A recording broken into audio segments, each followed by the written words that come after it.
వదినా, ఒకసారి నీ ఫోన్ ఇవ్వు. నీ ఫోన్ ఏమైంది? ఛార్జ్ అయిపోయింది. ఒక కాల్ చేసి ఇస్తాను.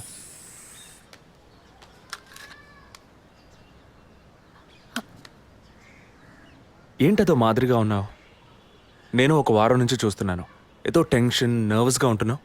ఎందుకని? లేదు, అటువంటిదేం లేదు విజయ్. ఓకే, నాకు చెప్పకూడదు అనుకుంటే చెప్పొద్దు. సారీ. విజయ్, అలాంటిదేం కాదు. ఇన్నేళ్ళు పిల్లలు లేరని నేను బాధపడిన దానికన్నా అందరి మాటల వల్ల బాధపడిందే ఎక్కువ. అత్తయ్య, ఆవిడ ఫ్రెండ్స్ అందరూ ఎన్ని మాటలు అనేవాళ్ళు. అది నీకు తెలుసు కదా. ఇప్పుడు తల్లవబోతున్నానని తెలిసి అత్తయ్య, మీ అన్నయ్య నన్ను ఎంత బాగా చూసుకుంటున్నారు. అవును, అందరికీ సంతోషమే కదా వదినా. దీనికి పోయి ఎవరైనా మొహం ఇలా పెట్టుకుంటారా? ఒకవేళ నేను కడుపుతో ఉండకపోయి ఉంటే నా కాపురం ఏమయ్యేది, నా జీవితం ఏమైపోయి ఉండేది. అందుకే ఈ బిడ్డ గురించి, కుటుంబం గురించి భయపడుతున్నాను విజయ్. ఇప్పుడేమో ఇలా మాట్లాడతావు. బిడ్డ పుట్టాక మెడిసిన్, హాస్పిటల్, స్కూల్, కాలేజ్ అని ఎందుకు కన్నావురా బాబు అని ఫీల్ అవుతావు. ఏం మాటలవి? మరి ఇలా బాధపడుతూ కూర్చోకుండా బిడ్డకి ఏ పేరు పెట్టాలి, ఏ స్కూల్లో చేర్చాలని ముందు అది ప్లాన్ చేయి. అది మానేసి దా నౌ చీజ్.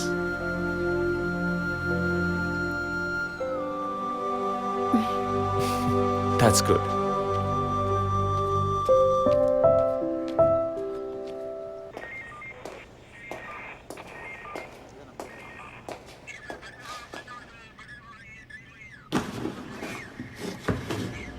సార్, మీరు చెప్పిన తర్వాత జెసికా కార్ నుంచి కలెక్ట్ చేసిన థింగ్స్ అన్ని క్రాస్ చెక్ చేశాం సార్. ఈ ఎవిడెన్స్ అన్ని ఆమె యూజ్ చేసిన థింగ్సే సార్. ఎన్నిసార్లు చెత్త కలిగినా అదే బుక్కు, అదే పిల్లు, అదే సోపు, అదే దిగున మారిపోతాయండి. ఒకే ఎగ్జామ్, ఒకే క్వశ్చన్ పేపర్, కానీ మార్క్స్ మాత్రం వేరు వేరు. చెప్పు, ఎలా తిరుపతి? సార్, పాఠాన్ని అర్థం చేసుకునేవాడు బుద్ధిమంతుడు, చేసుకునేవాడు బుద్ధిహీనుడు. నన్నెందుకు అడిగారు సార్? పోను పోను మీకు తెలుస్తుంది. థ్యాంక్స్.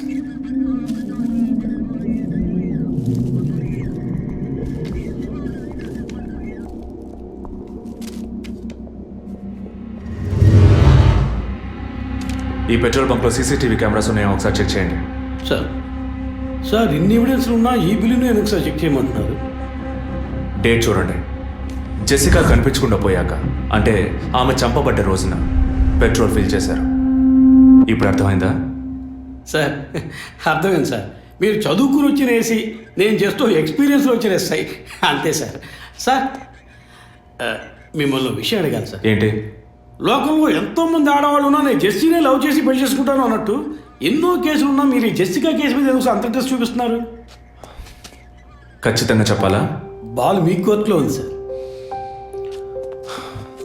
5 years బ్యాక్ ఆర్సీ స్టేషన్లో ఇన్స్పెక్టర్గా ఉన్నప్పుడు ఒక అతను తన వైఫ్ కనిపించట్లేదని కంప్లైంట్ ఇవ్వడానికి వచ్చాడు.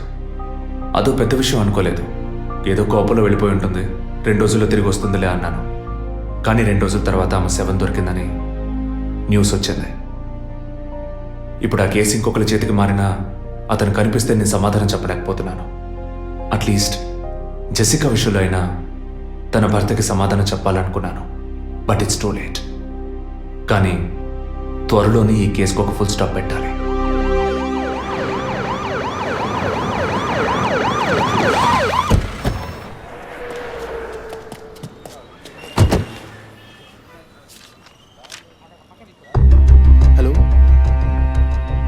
What happened? Actually, I was going to my friend's house and they called me for a drink. And you know what happened after that. Cell phone off చేయమని చెప్పండి Please yes sir. కుర్ర కొంకది ఇచ్చే, కాకపోతే cell phone try పిచ్చి. to understand. అబ్బాయ్, what? Phone కొంచెం cut చేస్తావా? Why? ఇది పెట్రోల్ బంక్ కదా, మాట్లాడుతున్నప్పుడు ఢామ్ అనుకో మనం ఎగిరిపోతాం కదా. No problem. It's my privacy. Privacy. వీడు రొమాంటిక్ మూడ్ చూస్తుంటే పెట్రోల్ బంక్ నే ఫెయిల్ చేసేలా ఉన్నాడు. I'm Right? పోయిన బుధవారం ఈవినింగ్ 5 PM 4,422 రూపాయలకి 72.5 లీటర్స్ పెట్రోల్ ఎవరో పోయించుకున్నారు. గుర్తుంచుకోవడం కొంచెం కష్టమే, కానీ ఏ బండో ఎవరు పోయించుకున్నారో ఎవరైనా గుర్తుకు తెచ్చుకొని చెప్పండి. సార్ ఎన్నన్నారు? 72.5 లీటర్స్. సార్ కరెక్ట్గా 72.5 లీటర్స్ పోయించుకోరు సార్. కావాలంటే ట్యాంక్ ఫుల్ చేయించుకుంటారు. 60 to 80 లీటర్స్ అయితే స్కార్పియో, ఫార్చునర్ అలాంటి బళ్ళు ఉంటాయి సార్. ఆడి A6కి ఎంత పడుతుంది? సార్ 60 లీటర్లు పడుతుంది. సార్ కరెక్టే సార్. మీరు చెప్పిన రోజు ఒక ఫార్చునర్ బండికి ట్యాంక్ ఫుల్ చేశాను సార్. నువ్వు అంత కరెక్ట్గా ఎలా చెప్తున్నావు? ఆ రోజు నా వైఫ్ బర్త్డే సార్. షిఫ్ట్ అయిపోయి ఇంటికి వెళ్ళబోయే ముందు లాస్ట్లో ఆ బండికి నేనే పెట్రోల్ పోసాను సార్. Black colour sir. Manager sir. నేను మళ్ళీ సీసీటీవీ ఫుటేజ్ పరిశీలించాలి. Okay sir. క్విక్. చెప్పు. ఎక్కడున్నారు? జెసికా కేసు విషయంగా ఎంక్వైరీకి వచ్చాను. ఇంకా ఇక్కడే ఉంటే లేట్ అవుతుంది. నేను బయలుదేరి థియేటర్కి వచ్చేనా? ఇక్కడ రొమాన్స్ మూడేనా? ఓ సారీ. నేను మీకు సెకండ్ వైఫ్ లా అనిపిస్తుంది. ఏం నువ్వు అనేది? అఫీషియల్ వర్క్ కదా, అందుకే వర్కే మీకు ఫస్ట్ వైఫ్ అని అక్కడే ఉన్నారు. అయ్యో, ఏమైంది? గుడ్డల పైన ఆరేసి థియేటర్ మర్చిపోయాను. ఓకే, మళ్ళీ కాల్ చేస్తాను. బాయ్. Ready sir. ఏంటి? సార్ రెడీయా? చూస్తున్నాను సార్. సార్ మీరు చెప్పిన టైం నుంచి ఫాలో అవుతున్నాను సార్. యా, కెమెరా 2 మాత్రం మ్యాక్సిమైజ్ చేయండి.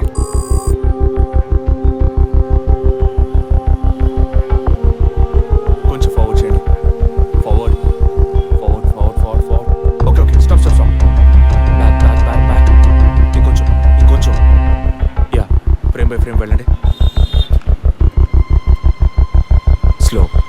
ఫ్రీజ్. సార్ ఈ బండే సార్.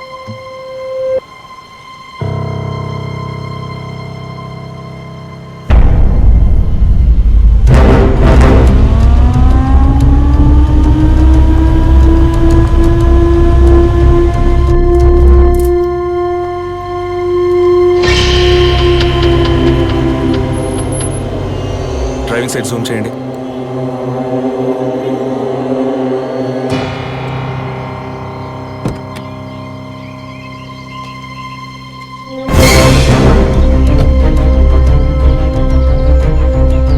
ఫోకస్ క్లియర్గా లేదు. పక్క సీట్కి రండి. Full tight.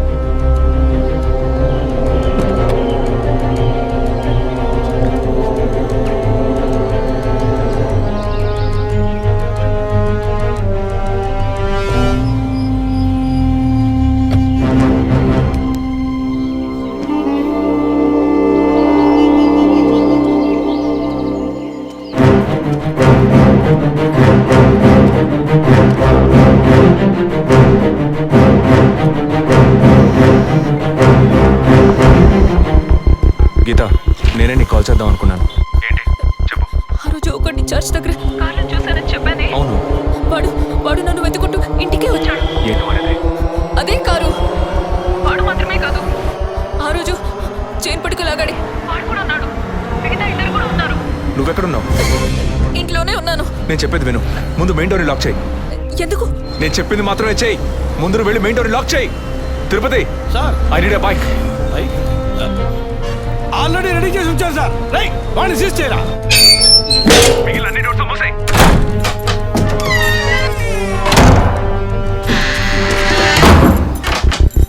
ఇంట్లో ఎవరెవరు ఉన్నారు? మా నాన్న నేను మాత్రమే ఉన్నావు. చెప్పమంటావా నాన్నకి? వద్దు, అనవసరంగా టెన్షన్ అవుతారు. ఇంకేం చేయమంటావు? పోలీస్కి ఫోన్ చేయమంటావా?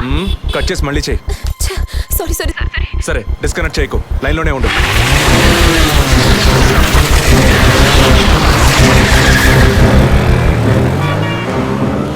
Don't talk like that. I really don't like it. ఓరిన డాంకీ ఎగ్గు. ఇలాంటోడే లేచిపోయిన పళ్ళని తిరిగి వస్తుందని ఫ్లవర్ బండి మీద పడుకున్నట్ట. Geetha, can you hear me? వెంటనే ఇంట్లో ఉన్న ఏసీ, ఫ్రిడ్జ్, ఫ్యాన్ అన్ని ఆఫ్ చేయి.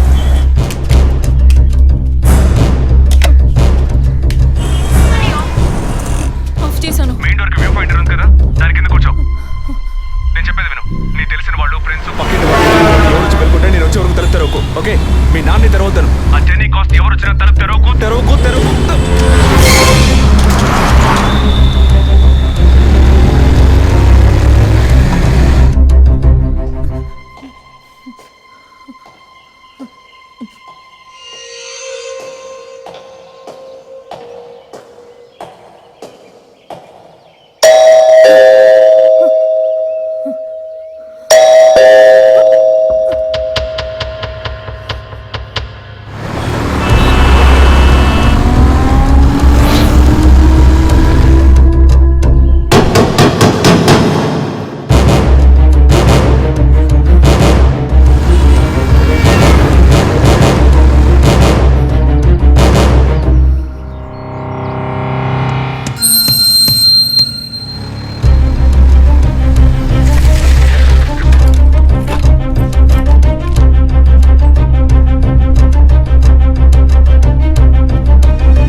ఏ బండి లేదు.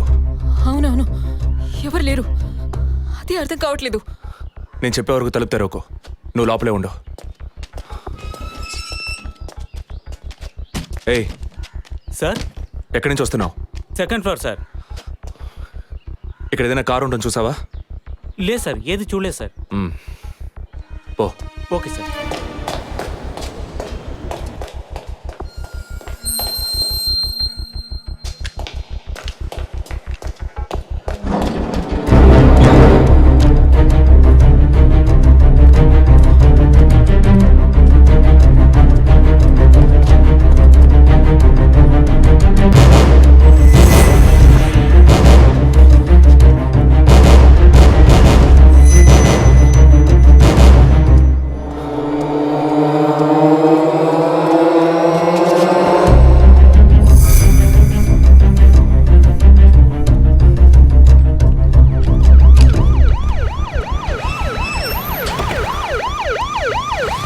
సార్, ఈ సరౌండింగ్లో ఉన్న అన్ని సిగ్నల్స్లో ఆ బండిని ట్రేస్ చేయమని చెప్పాను సార్. చుట్టూ ఉన్న అన్ని స్ట్రీట్స్ని త్వరగా చెక్ చేయండి. Okay sir. అలాగే సార్.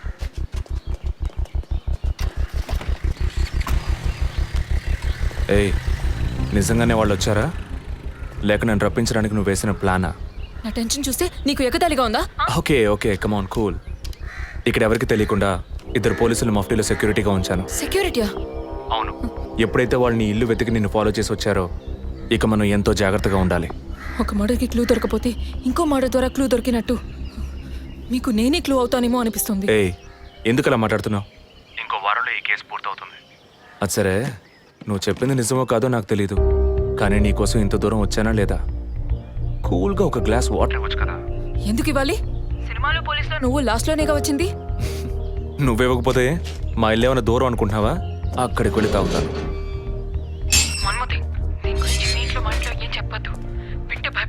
హే, ముఖ్యంగా ఇది నాకు అఫీషియల్. ఒక పోలీస్ ఆఫీసర్గా ఎవరికి ఏది చెప్పాలో ఏది చెప్పకూడదో నాకు తెలుసు. Okay, you take care. I'll call back. Okay, bye.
Time of death అవి క్రాస్ చెక్ చేశారు.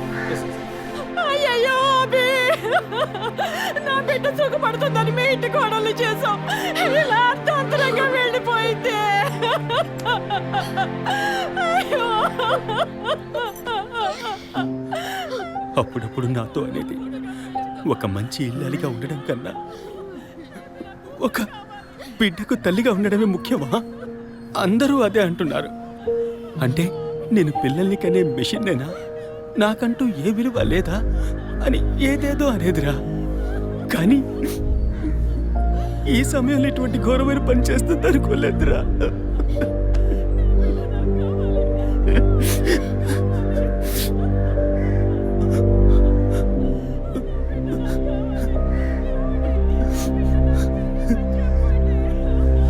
పిఎం రిపోర్ట్ ప్రకారం ఉరేసుకున్నందువల్ల గొంతు భాగంలో తాడు బిగుసుకుపోయి గాయమైంది సార్. ఇంటర్నల్గా శ్వాసనాళాలు బిగుసుకుపోయి ఊపిరాడుండదు సార్. మీరు సందేహపడినట్టు ఎవరు వచ్చిపోయిన ఆనవాళ్ళు ఏవీ లేవు సార్. అమ్మ అన్నగారుల స్టేట్మెంట్ ప్రకారం డబ్బు కానీ నగలు కానీ ఏవి పోలేదు సార్. ప్రస్తుతానికి ది మోడ్ ఆఫ్ డెత్ సూసైడే సార్. బట్ కారణం ఏమిటి అన్నది మాత్రం మీ అన్నయ్య గారిని ఎంక్వైరీ చేయాలి సార్. ఇప్పుడు నిన్నేమడిగామని ఒక వంశాంకురాన్నే కదా అడిగాం. ఆ పరమాత్మ ఇచ్చే సమయంలో ఇలాంటి పని చేసి వెళ్ళిపోయావేంటమ్మా? ఏమీ తెలియనట్టు మాట్లాడకండి. మీరు అడిగినంత డబ్బు ఇస్తామన్నాగా అంతలోనే నా బిడ్డని పొట్టను పెట్టుకున్నారే. విసరే రిపోర్ట్స్ వచ్చిన తర్వాత నాకు ఇన్ఫార్మ్ చేయండి. Sure sir. ఈ డబ్బేంటి? ఎవరు అడిగారు? ఎందుకు ఇలా నోటుకొచ్చినట్టు మాట్లాడుతున్నారు? మీరు అడగబడకుండానే తను వచ్చి 50 లక్షలు అడుగుతుందా? వాళ్ళ నాన్న కూడా ఇస్తామని చెప్పారుగా. మేమా? మీరు అడగలేదు అనుకోండి, మీ కొడుకు అడగమని చెప్పుంటాడు. 2 రోజులు ఓపిక పట్టలేకపోయారే. ఓపిక పట్టుంటే నా కూతురు నాకు తగ్గేది. విన్నావు డ్రా మాటలు. ఎంత నింద మోపుతున్నారో. మనం ఏం తప్పు చేసామని రా ఇన్ని మాటలు బాధ పెట్టారు. అయ్యో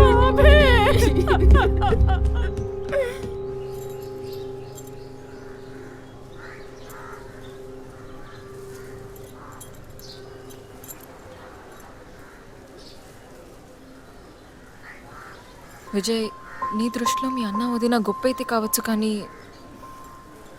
నాకు అలా అనిపించలేదు. ఏమనుకుంటున్నావో క్లియర్గా చెప్పు. మీ ఇంట్లో తీసిన ఫ్యామిలీ గ్రూప్ సెల్ఫీని ఫేస్బుక్లో పెట్టానన్నాను కదా, అది చూసి నా ఫ్రెండ్ రేఖ ఎప్పట్లా నాకు ఫోన్ చేసింది. మీ వదిన ప్రెగ్నెంట్గా ఉందని చెప్పినప్పుడు తను మీ అన్నయ్య గురించి నాతో ఓ మాట అంది. ఏమంది? తను ఒక డాక్టర్. ఓ 6 monthsకి ముందు తను వర్క్ చేసే ఫర్టిలిటీ హాస్పిటల్కి మీ అన్నయ్య మాత్రం ఒంటరిగా వచ్చారట. పరీక్ష చేశాక పిల్లలు పుట్టే అవకాశం మాత్రం 10% కూడా లేదని చెప్పింది. ఏ ట్రీట్మెంట్ వల్ల ప్రయోజనం ఉండదంది. ఈ పరిస్థితిలో మీ వదిన ప్రెగ్నెంట్ ఎలా అయిందని నన్ను అడిగింది. తనన్నది అలా ఉంచు. నువ్వేమనుకుంటున్నావు? ఇందులో అనుకునేది ఏముంది విజయ్? మీ వదిన ఇంతకుముందు తను పనిచేసిన కంపెనీలో పాత కాంటాక్ట్స్ ఏమన్నా, ఐ మీన్ అదే ఎక్స్ట్రా అఫైర్ ఎవరితైనా